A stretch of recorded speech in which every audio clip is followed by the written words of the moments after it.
అన్నమయ్య జిల్లా నందలూరు మండల కేంద్రంలో ఉన్న జిల్లా పరిషత్ ఉన్నత పాఠశాల ఒకప్పుడు ఉమ్మడి ఆంధ్రప్రదేశ్లో విశేష గుర్తింపు పొందిన పాఠశాల. ఈ పాఠశాల నుండి అనేక మంది ఐఏఎస్లు, ఐపీఎస్లు వంటి ఉన్నతాధికారులుగా ఎదిగి రాష్ట్రానికి సేవలందించారు. కానీ నేడు ఆ చరిత్ర గల పాఠశాల అక్షరాలా పాడుబడిపోతూ దయనీయ స్థితిలో ఉంది. ముఖ్యంగా విద్యార్థులకు డొక్కా సీతమ్మ మధ్యాహ్న భోజనం పథకం కింద భోజనం అందించే వంటగది పూర్తిగా దెబ్బతిన్నది. పాఠశాల వంటగది స్లాబుల నుండి నిరంతరం నీరు చిమ్ముతూ గది అంతా వర్షపు నీటితో నిండిపోతోంది. పాడైపోయిన గోడలు, జంగు పట్టిన ఇనుప టేబుళ్లు, వంట పాత్రలు ఉంచే స్థలం లేకుండా ఉండడంతో అక్కడ పనిచేసే సిబ్బంది కూడా ఇబ్బందులు పడుతున్నారు. ఎప్పుడైనా స్లాబ్ కూలిపోవచ్చుననే భయం విద్యార్థులు, ఉపాధ్యాయులు, వంట సిబ్బందిలో నెలకొంది. ఈ పరిస్థితిని చూసిన వారెవరైనా చలించక మానరు.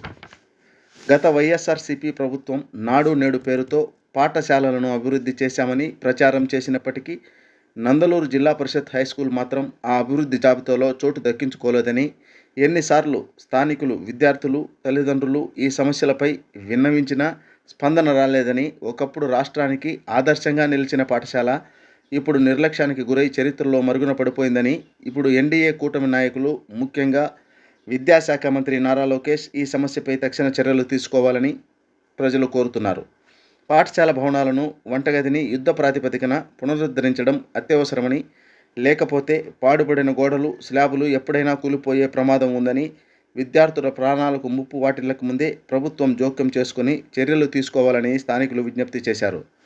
నందలూరు జిల్లా పరిషత్ ఉన్నత పాఠశాల ఒకప్పుడు గర్వకారణం కాగా ఇప్పుడు బాధాకర దృశ్యంగా మారిందని, అభివృద్ధి నినాదాలు నిజంగా ప్రజలకు చేరాలంటే ఇలాంటి చారిత్రక విద్యాలయాలకు ప్రాధాన్యత ఇవ్వడం సమంజస ధర్మమని విద్యార్థులు, తల్లిదండ్రులు, గ్రామస్తులు కోరుతున్నారు.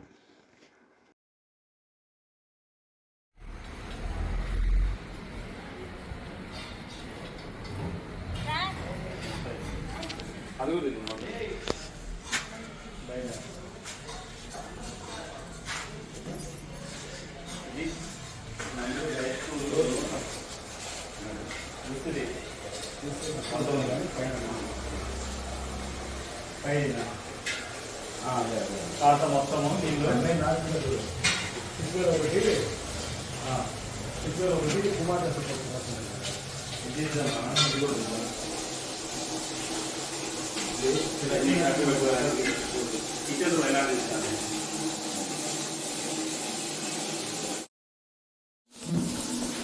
మేడం